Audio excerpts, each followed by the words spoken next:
Hi, this is Sally Rosenthal. I have a question and a comment. Vanessa, I don't think people saw you when you first went up there and said, you're the director. Could you get in the camera frame?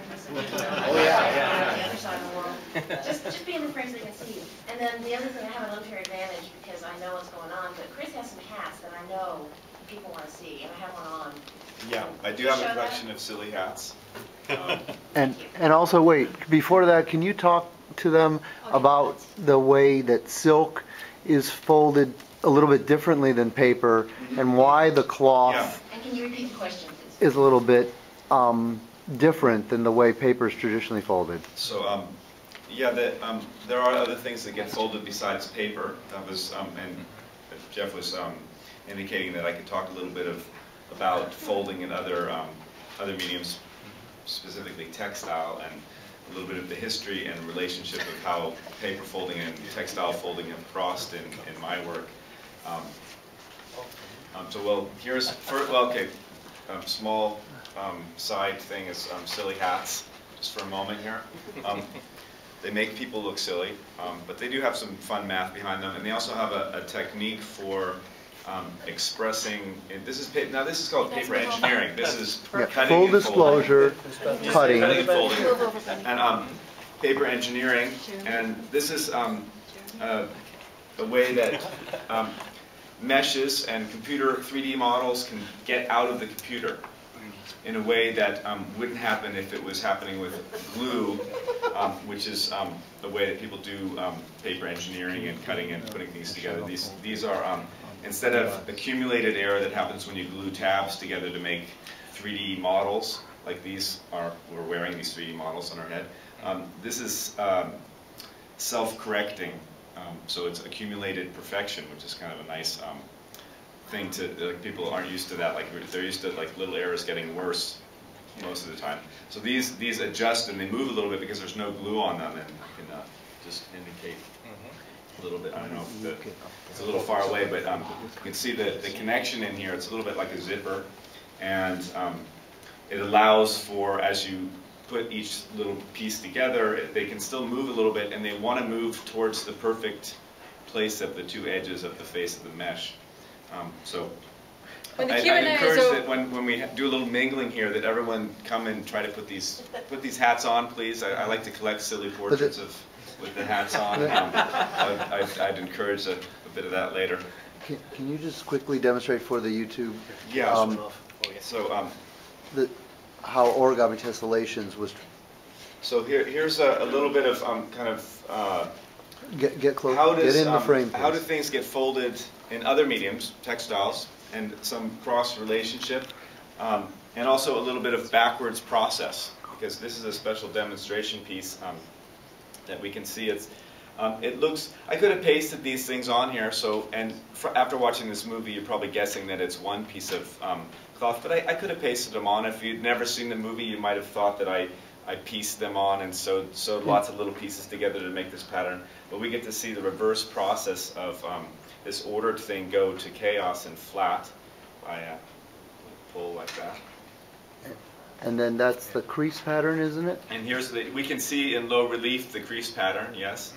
And then it goes back, and this going back part is not exactly like what I see when I'm doing this process, when I'm folding this.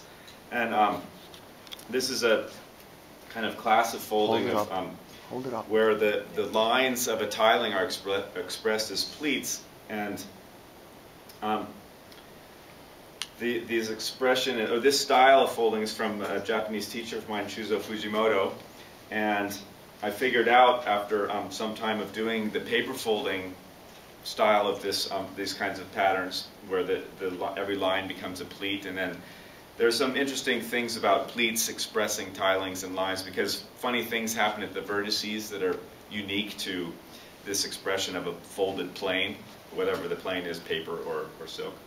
And this is one of the most remarkable things about and interesting things about folding a piece of paper to do this and folding this silk is that a piece of paper is highly technical to do this, because we saw as it came apart there was all this distortion. And if you try to fold this in paper and you make all the creases and then push it together, there's a lot of distortion in the paper. Needs to go through a very complex kind of state before it gets to this final state. And paper doesn't really want to do that, and so only 30, 40 people in the world are really very good at doing that in paper. It's a highly technical, special niche in origami. But this is another kind of pleasant contradiction, or in that this technique in cloth, if you do it a different way and take advantage of the fact that cloth can be distorted, it becomes a counterexample to when we see something complex, we always think it needed something complex to do it, and this is a counterexample. Yeah. This is not a complex method. It doesn't take skill. I can take a room full of 11-year-olds and they can walk away with a piece of folded silk in a very complex thing, and you won't really exactly believe me because lots of craft people will say, oh, well, my thing's easy, and 30, 40 steps later it's not really easy. And I could very well be one of those. Yeah. But this is a beautiful counterexample that's a kind of amazing thing that pulls down a highly technical thing so that many, many, many people can do it. It's a little bit like the right technique when many people can do knitting. It's kind of a simple little thing.